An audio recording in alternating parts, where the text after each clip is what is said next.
देखिए सही है, बन जाएगा। देखिए बोला गया है कि बिंदुओं चार, समझिए इधर पहले बतिया लीजिएगा।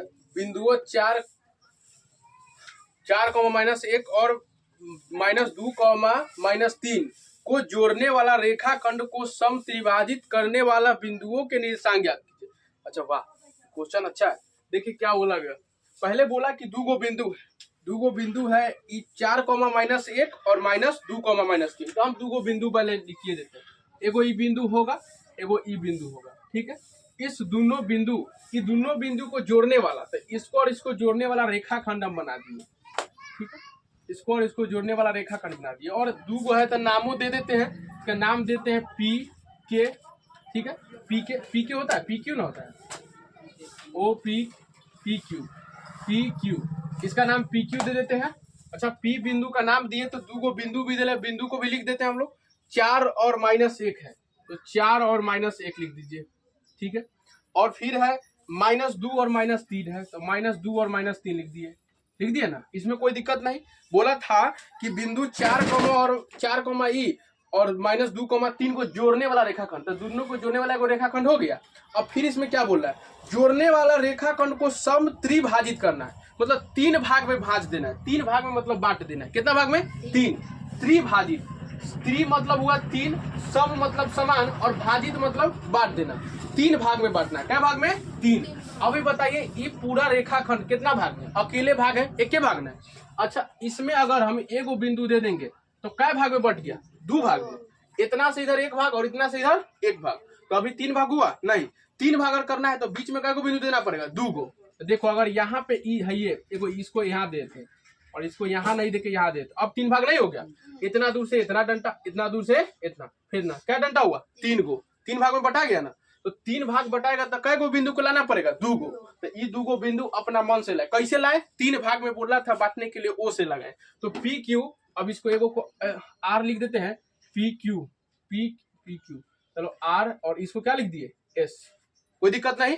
ये कैसे आया? जब 3 भाग में बोला बांटने के लिए, तब 2 गो बिंदु हम लगाए। चलिए अब क्या बोला कि जोड़ने वाले रेखाखंड को सम त्रिभाजित करने वाले बिंदुओं, 3 भाग में बांटने वाला बिंदु कौन कौन है? एस और आर के निर्देशांक ज्ञात कीजिए। मतलब इस दोनों का ही हमको क्या ज्ञात करना है? निर्देशांक। बात समझेगी नहीं? बोला कि पहले पीक्यू वाला कोई बिंदु था, पीक्यू बिंदु को मिलाए तो एक रेखाखंड बना। उस रेखाखंड को 3 भाग में बांटने वाला, सम त्रिभाजित करने वाला जो बिंदु है, सम त्रिभाजित करने वाला बिंदु यह दोनों ना है।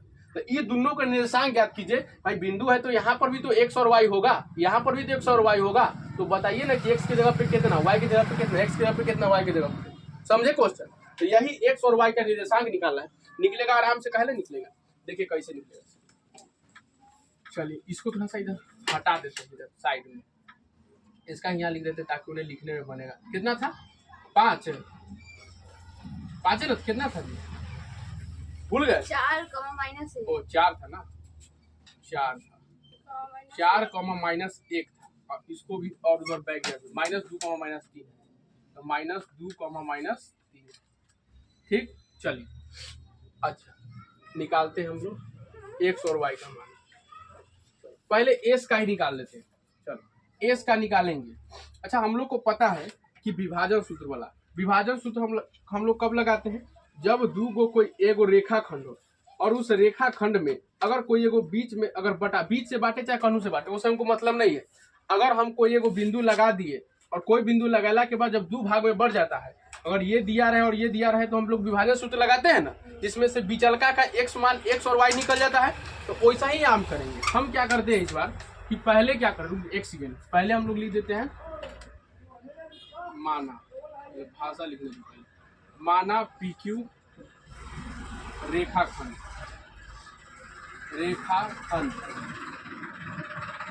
को, माना PQ रेखाखंड को S और R को बिंदु S और R कितने भाग में बांट दिया सर? 3 भाग में बांट, 3 भाग में विभाजित कर दिया, विभाजित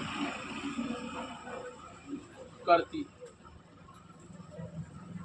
पहले है ना विभाजित, क्या हुआ है, परेशानी है कि नहीं, विभाजित करती है। तो 3 भाग में विभाजित कर ले, विभाजित करा दी। अब हमको दोनों का x और y चाहिए। हम क्या करते हैं कि अभी हम थोड़ा देर के लिए इस r को भूल जाते हैं, खाली हम इस यहाँ पे बनाए इसको और इसको बनाए p और यहाँ बनाए q और यहाँ पे खाली s रखते हैं। क्या रखते हैं? s। अगर बताइए यहाँ पे p हमको देले है 4 और -1 देले है, ये देले है -2 और -3 देले है, ठीक है। अगर हमको इससे पिछले वाला क्वेश्चन में हमको विचलका बिंदु निकाले थे, तो विचलका बिंदु के लिए अगर हमको ये वाला m और m पता हो जाए, m1 और m2 पता हो जाए, तो ये वाला नहीं निकल जाएगा, निकलेगा ना। पिछला क्वेश्चन में ऐसे नहीं निकाले, बीचे में एगो बिंदु था तो उसका निर्देशांक निकाले है, लेकिन कब? जब हमको m और m2 पता था तब। अभी m1 m2 पता है? नहीं पता है। अभी हम r को भूल गए, r को हम नहीं जानते क्या है, लेकिन इस s को देख रहे हैं। अच्छा, निकालना पड़ेगा। अगर हम m1 m2 निकाले तो काम हो जाएगा। अच्छा, एक बात बताइए कि अभी जब कोई बिंदु नहीं था इस रेखा पे, तो ये पूरा डंडा अपने आप में क्या भाग था? एक भाग था ना, पूरा था ना एक भाग, ठीक है। ये पूरा डंडा एक भाग अपने आप में था, लेकिन जैसे में ये पहले कोई नहीं था, तो ई वाला एगो ई बिंदु था, एगो ई बिंदु था, तो ये रेखाखंड पूरा अपने आप में कितना भाग? एक भाग था। जैसे ही हम इसको s को दिए तो ये क्या भाग में बांट दिया? 2 भाग में। मतलब एक था, ये पूरा था एक, कितना था? एक कोई क्या भाग में बटा गया? 2 भाग। तो एक भाग इधर बटाया और एक भाग इधर बटाया ना सर। चलिए अब क्या किए, एक और जब इसमें दिए हम, एक और ई वाला r दे दिए, तो क्या भाग में बटाया? 3 भाग में। एगो ई और एगो ई, क्या भाग में बटा गया?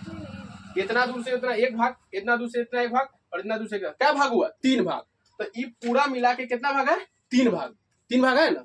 चलिए, अगर ये 3 भाग है तो इसको या तो आप ऐसे भी लिख सकते हैं। अगर यहाँ पे 3 भाग, बताइए, ये एक भाग, ये एक भाग, एक भाग, क्या भाग? 2 भाग, 3 भाग हुआ। क्या भाग? 3 भाग। अभी हम कौन कौन बिंदु लिए हैं सर? P, S और Q। R को भुला गए ना, R को भुला गए तो R अगर रहता तो एक भाग क्या भाग होता? 2 भाग। क्या भाग? 2 भाग। तो यहाँ पे R को भूल गए तो ई पूरा में कितना भाग बचा हुआ है? कितना भाग बचा हुआ है? 2 भाग। और इन्हें कितना बचा हुआ है? 1। तो इसका 1 और इसका 2। ये अनुपात है। अनुपात कोई भी चीज को बराबर से बांटा जाता है, तो ऐसे बांट सकते हैं, लेकिन संख्या रहता तो हम लोग नहीं करते। ये अनुपात का मतलब ही होता है कि बांट सकते हैं उसको। तो बात समझे कैसे किए? 4, अगर यहीं पे 5 भाग रहता तो 5 भाग देखते, अगर एक और भाग होता 5 बढ़ जाता, तो इधर कितना हो जाता? 3, इधर हो जाता 4 और इधर हो जाता 1। अगर 10 भाग रहता तो इधर हो जाता 9 और इधर 1, हो जाता कि नहीं? वैसे 20 रहता तो इधर 1 और उन्हें 19 कर देते। तो इस तरह से हम लोग कर सकते हैं। जय गोविंद दिवस से हमको मतलब नहीं है। चलिए, तो वैसे ही समझ में आया। इधर ये दोनों मिलके 2 भाग और इधर दोनों मिलके 1 भाग। m1 आ गया 1 और m2 कितना आ गया? 2। अब हम लोग आराम से x y के मान निकाल लेंगे। x और y कौन सूत्र से सर? विभाजन सूत्र से। ठीक है, तो डायरेक्ट हम लिखते हैं विभाजन सूत्र, एक के बाद लगाएंगे विभाजन सूत्र। विभाजन सूत्र से विभाजन सूत्र क्या है सर? x और y। x और y निकालने का फॉर्मूला क्या है? m1 x2 प्लस में m2 x1 m2 x1 बटा में m1 plus m2 m1 plus m2।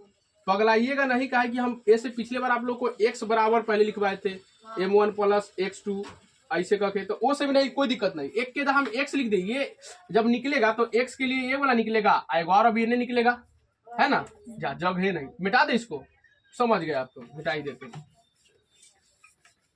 जा मिटाई क्यों?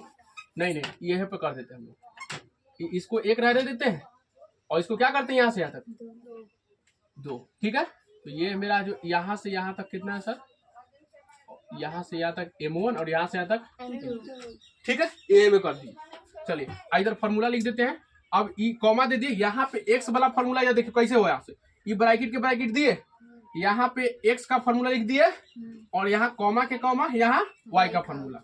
तो y का लिख देते क्या? m2 था m1 y1 m1 y2 plus में m2 y1 बटा में m1 प्लस m2 y1। नहीं सर, m1 प्लस m2 ना, नीचे नहीं बदलेगा। चलिए रख देते हैं हम।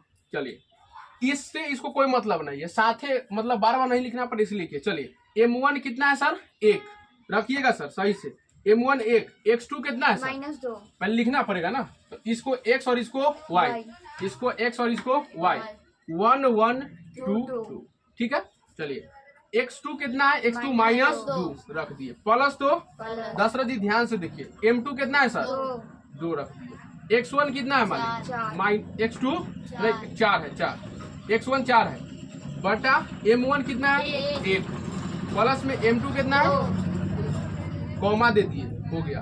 m1 कितना है सर 1, y2 कितना है -3 ना, काम करो तो सर दिमाग वो था के तो बोले ना मुंह में कथी हो y2 कितना है -3, m2 कितना है, 2 देखिए दिमाग, y1 कितना है सर -1 बटा में m1 कितना, 1 m1 कितना 1, m2 कितना सर 2 m2 2, दिमाग के ऊपर प्लस के निशान होगा, क्या प्लस के निशान होगा, प्लस के निशान होगा।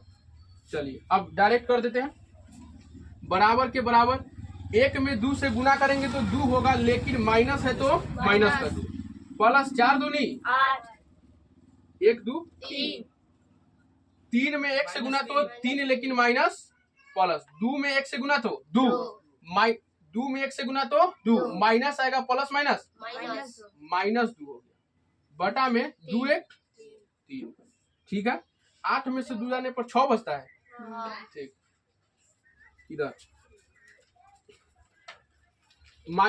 क्या प्लस वाला क्या हो जाएगा 6, माइनस प्लस माइनस, लेकिन चिन्ह प्लस वाला बड़का है, बटा में 3 कॉमा माइनस माइनस प्लस, लेकिन चिन्ह माइनस का ही, तो 6 हो जाएगा, तो सॉरी 5 होगा, 5 हो जाएगा, 5 बटा में 3, इसको काट दीजिएगा, 3 दूनी 6 और इसको ये हो जाएगा 2 और एक हो गया -5 बटा 3, तो ये आ गया एगो 2 कॉमा -5 बटा 3, ये तो है इतना।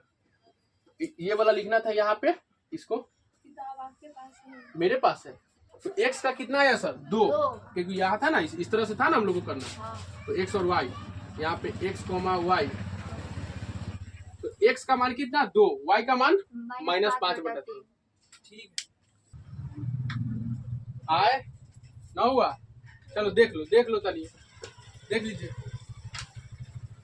m1 कितना रख देना है 2 रख दिए, 2 सब चीज वैसी रहेगा, और m2 कितना है 1 रख दिए, यहाँ पे m1 भी 2, यहाँ पे 1, यहाँ पे 2 प्लस 1 2 प्लस 1,